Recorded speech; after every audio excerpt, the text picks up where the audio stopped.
नमस्कार दोस्तों, मेरे शिक्षाप्रद कहानियाँ यूट्यूब चैनल में आपका स्वागत है। दोस्तों, आज की कहानी है महात्मा बुद्ध की जीवन कथा। गौतम बुद्ध न ही इस जगत के निर्माता थे और न ही कोई भगवान।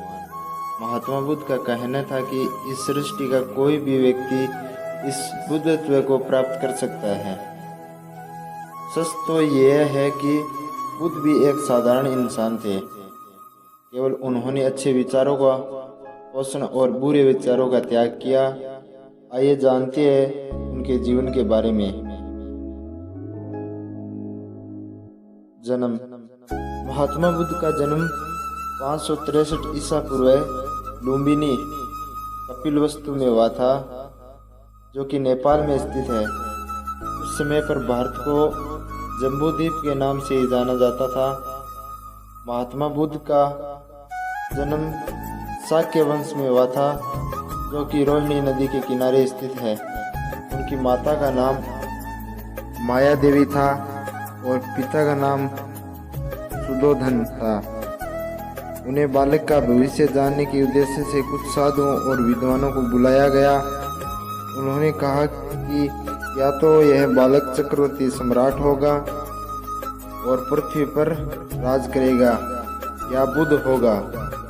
उन्होंने यह भी कहा कि इस बालक ने मनुष्य कल्याण के लिए ही जन्म लिया है। इसके अतिरिक्त उन्होंने कहा कि स्वयं धर्मराज पृथ्वी पर इस नन्हे बालक के रूप में अवतरित हुए हैं और यह गरीबों, दुखियों और असहायों को कष्टों से मुक्ति दिलाएगा। विद्वानों और ब्राह्मणों ने बालक का नाम सिद्धार्थ रखा, जिसका अर्थ है वह बालक जिसका जन्म सिद्धि प्राप्ति के लिए हुआ हो। बुद्ध की बाल्यावस्था एवं शिक्षा।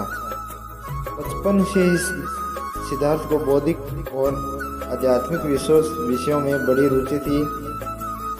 गुरु श्री विश्वामित्र ने उनके वेदों और उपनिषदों की शिक्षा प्रदान की।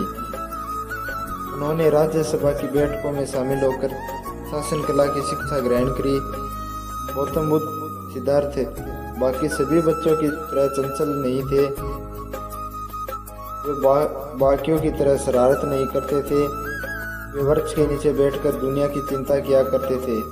उनके पिता सुधोधन को सदैव ही सिद्धार्थ के गृहस्थ जीवन को त्याग देने की बात सताया करती थी। सिद्धार्थ गृहस्थ जीवन ना त्यागे, इसलिए उनके पिता ने महल में तमाम सुख सुविधाएं उपलब्ध कराई, जिससे उनका इन सब सुखों को छोड़ने का मन ना करे। बुद्ध का विवाह। 547 ईसा पूर्व 16 वर्षीय सिद्धार्थ का विवाह राजकुमारी यशोधरा से हुआ था। यह विवाह इसलिए किया गया ताकि सिद्धार्थ पारिवारिक मोहमाया में बंध जाए और वो संन्यास ग्रहण ना करे। परंतु सिद्धार्थ कभी भोगविलास की चीज़ों को अपने ऊपर हावी नहीं होने दिया। सिद्धार्थ अपनी पत्नी से ढेर सारी ज्ञान की बातें किया करते थे। उनका कहना था कि पूरे संसार में केवल स्त्री ही पुरुष के आत्मा को बांध सकती है।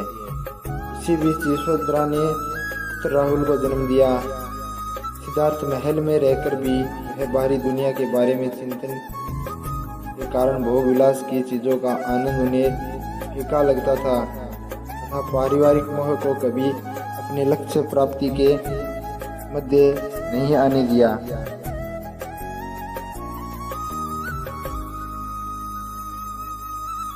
नमस्कार।